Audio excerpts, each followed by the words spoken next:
So my name is Daniel Ramsey. I own a company called My Outdesk.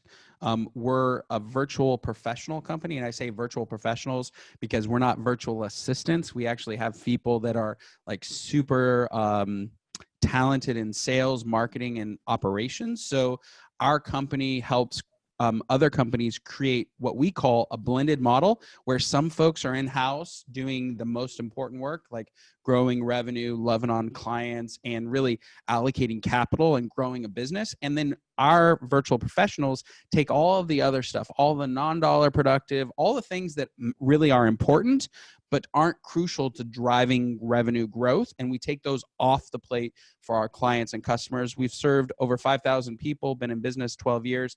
And, we've learned a lot and had a lot of fun creating these blended markets.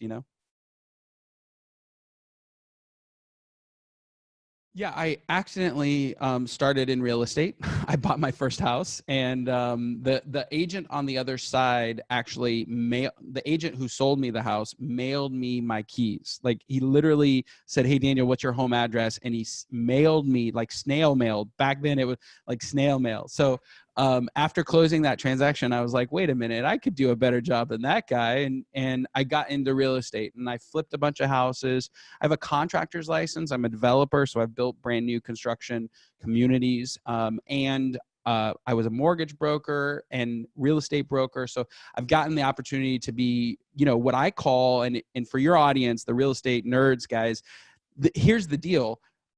Real estate is the only market where you can do insider trading. So if you know more than the person on the other side of the table, not only can you win, but you can win in a big way, which is building wealth. And so for me, it's just such a leverageable piece of growing a business. You have assets, and you can get loans, and you can insider trade. So for me, it's a big deal. You'll love this, Scott.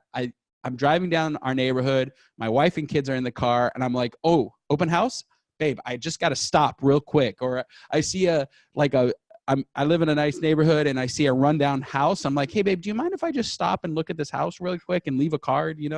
I'm just a real estate nerd. My wife calls it house porn because every night I'm looking for real estate in the MLS and in CoStar and LoopNet, our commercial. So I do commercial and residential. I don't care where the asset is. I just look for value add and long-term holds. And so my wife likes to make fun of me. Are you on the house porn tonight? And I'm like, I totally am. I've got like a bazillion different LLCs because I was protecting each asset. And one of the challenges with a guy like me, who I might buy a property and long-term hold it, I might flip it, I might completely redevelop it. So I don't have a set strategy. A lot of investors have, a very set strategy. In my world, it's very dependent on, what the asset looks like and what the opportunity is. So whether it's commercial or residential or, I've bought land before and developed land. So I just don't have a set playbook. So for me, the idea of having one LLC, a series LLC, and being able to transact multiple different transactions inside of that LLC, have it kind of individualized and protected so that, each asset is separately classed and I don't have to worry about that. And as well as, not worrying about the accounting and all the different, entity creations and like, am I keeping track of this entity that is in this state and this entity that is in that state? So for me, it was just to simplify down into one entity, have the asset protection, and be able to have an operating kind of company that encompasses all of my real estate transactions. Well, what it is so we have a controller who can now handle one LLC versus, like literally, I think we had five. So streamline the operations for sure, made it simple for us to manage when we purchase a new property. I don't have to wait for an attorney. I don't have to register it in the state. Like, there's just a whole bunch of stuff that has made it a lot easier to operate. And again, I'm crazy. I love real estate. I just buy different things, whatever makes sense. And so, yeah, that's why I did. Last year I flipped this year, actually, I flipped a house in Texas. I bought a hotel in San Antonio, and I'm in the middle of a commercial purchase in California. And all three of those transactions, I had to have a different entity. And that all happened just this year.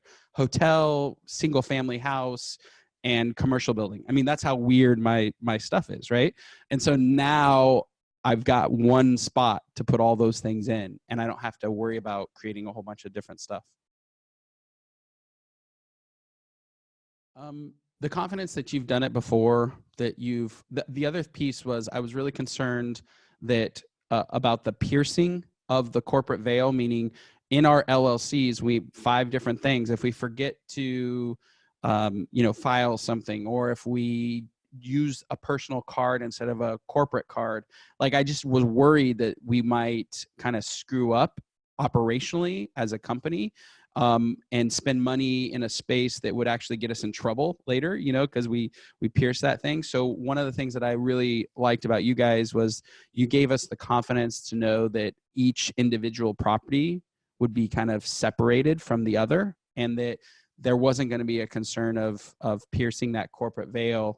So that was number one. Number two, I through all of your kind of videos, testimonials, all the information that you had on your website, I felt, okay, this guy has done it before. It's not your first rodeo. You always get scared when you're working with somebody new, whether or not they know what they're doing. So that was number two. And then you came highly referred and recommended. So, there was a high level of trust for us.